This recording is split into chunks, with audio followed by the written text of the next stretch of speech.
crime, peritos não encontraram sinais de arrombamento. O governo planeja dar poder às Forças Armadas. Saindo vermelho. Tá gravando, vovô. Tá gravando? Tá. Vem aí, pronto. Vai, bota aqui esse menino. Olha o pão dele como tá preto. Olha o pão. Esse pão não presta mais. Olha pra aqui. A cor do pão. Isso mesmo, 17 vezes e sem juros. Uma coisa muito linda de vovó, que vovó ama muito, muito, muito, muito. Pode ir pra se arrastar. Ali, vai, se arrastar. Ih, gostoso. Olha, Gabi, olha. Tá gravando? Deixa eu botar aqui, deixa eu ver se ele engafiar e tu bate. Deixa eu bater ou vou fumar? Ele andando, eu quero assistir ele andando. Ei, Aqui, ó. vem cá. Vem pegar aqui, chega aqui, ó.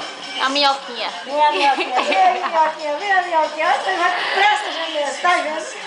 É a minhoquinha, ele é a minhoquinha. Né? As duas pernas de uma vez. Rafa não era assim, não. Rafa tava uma e quando tava outra. Ele vai logo direto. Ei, olha pra titia, olha ali, pra priminha. Olha pra priminha, olha, olha, olha, olha. Sorrisinho de vovó. Chame seus amiguinhos e venha para o musical ecológico Sonho de Toma. Aqui, aqui, assim, aí, vai. Manhã com o Palhaço Chocolate. Filmando. Deixa eu botar de novo, ele pega. Tá bem?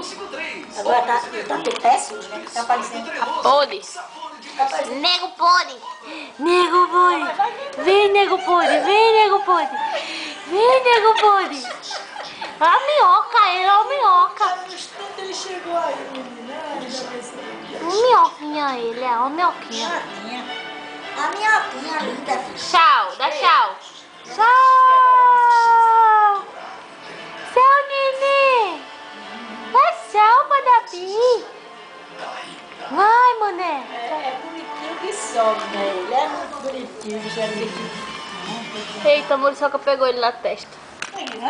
A Muriçoca pegou ele na testa, ó. Tá vermelho. Foi. Ai, foi naquela hora que ele chorou, viu? Teve uma hora que ele chorou. Aí acho que foi bem ela. Malvada. Alce. Foi a munição da malvada. Coisa linda. Aqui nem tem, mas eu não Usam janelas, os pretos reclamam pela pequena abertura usada para entregar comida. Isso aqui não vai reabilitar ninguém não, isso aqui traz mais só revolta pra gente. O ar passa por